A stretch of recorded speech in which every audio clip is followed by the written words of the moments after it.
வணக்கம். வெள்ளிக்கிழமை கொழுக்கட்டை பண்ண முடியலன்னு ஆடி செவ்வாய்க்கு கொழுக்கட்டை பண்ணியாச்சு.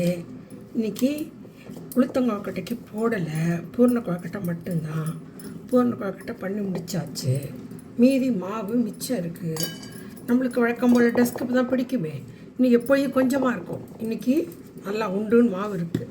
பரவாயில்ல, எல்லாத்தையும் பண்ணிடலாம். இதில் இன்றைக்கி காரப்பொடி டப்பா காலியாக இருக்குது. என்ன ஒன்றும் பிரச்சனை இல்லை. சாம்பார் பொடி 2 ஸ்பூன் போடுவோம். பெருங்காய பொடி துடி போட்டாச்சு.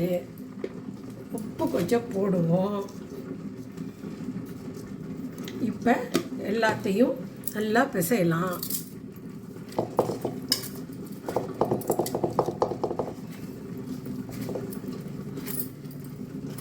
நல்லா கலந்துக்கிற மாதிரி பிசையணும். கொஞ்சம் நல்லெண்ணெய் விட்டுக்கலாம். கையிலையும் துளி நல்லெண்ணெய் விட்டுண்டு என்ன செய்யணும், தாப்பில் பிசைஞ்ச பிறகு இப்படி எடுத்துட்டு கொஞ்சம் இப்படி உருட்டி அதை குட்டி குட்டியாக உருட்டி போடணும். உருட்டி போட்டதை திருப்பி கொழுக்கட்டையை வச்சு இட்லி தட்டில் வச்சு வேக விட்டு எடுக்கணும். அப்புறம் இலுப்பச்சட்டியை போட்டு ஒரு முட்டை தேங்காய் எண்ணெயை ஊற்றி கடுகை தாளித்து கருவேப்பிலை பிச்சு போட்டு இந்த வேக விட்ட கொழுக்கட்டையை ரோஸ்ட் பண்ணி எடுக்கணும். சூப்பர் டேஸ்ட்டாக இருக்கும். குழந்தைங்களுக்கெல்லாம் அதான் பிடிக்கும். இப்பயும் பங்கு வச்சு சாப்பிட்ற மாதிரி இருக்கும். இன்றைக்கி கொஞ்சம் நிறையாவே இருக்குது. நாங்கள் 4 பேர் தானே.